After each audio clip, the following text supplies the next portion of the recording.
সম্মানিত দর্শক ও শ্রোতা সকলকে শুভেচ্ছা। প্রতি বছর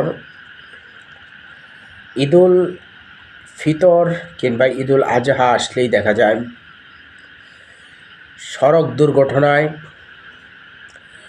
নিহতের সংখ্যা বেড়ে যায়। ঈদ আসলেই যেন সড়ক দুর্ঘটনা হবে, এটা চিরাচরিত একটি রূপ। এবারও বাংলাদেশ পরিবহন কর্তৃপক্ষ বিআরটিএ নিহতের সংখ্যা প্রকাশ করেছে।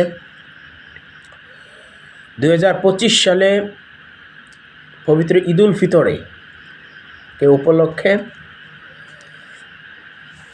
8 দিনে নিহতের সংখ্যা বেড়েছে 132 জন।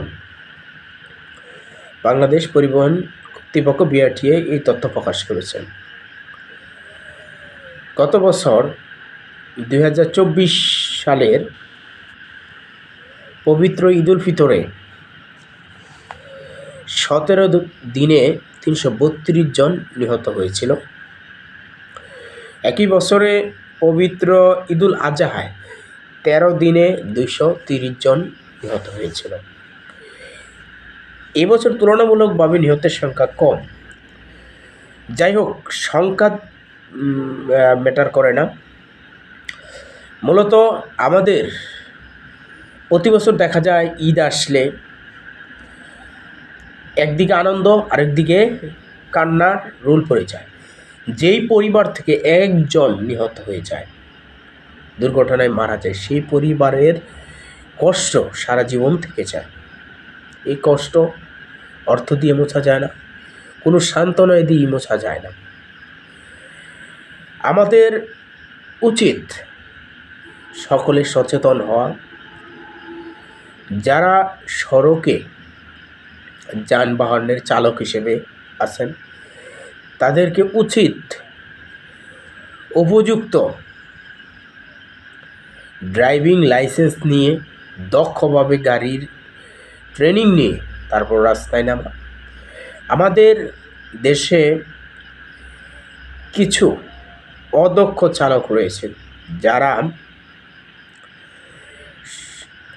সড়ক পথে গাড়ি চালাতে গিয়ে প্রায়ই দুর্ঘটনা ঘটিয়ে থাকে। গাড়ি চালানোর সময় তারা ফোনে কথা বলে,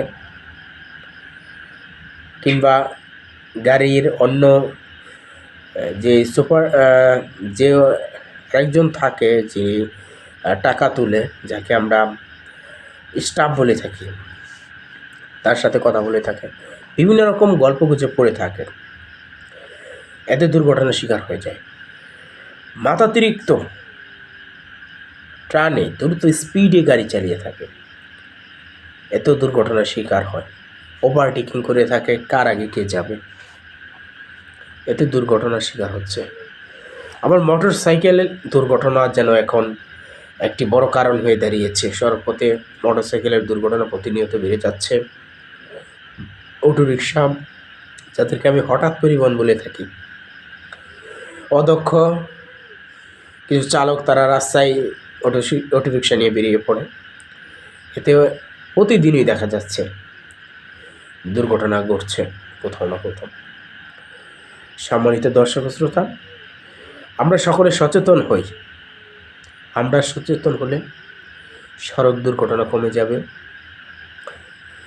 দেশে প্রতি বছর আমরা ঈদের দিনগুলো ভালো কাটাতে পারবো।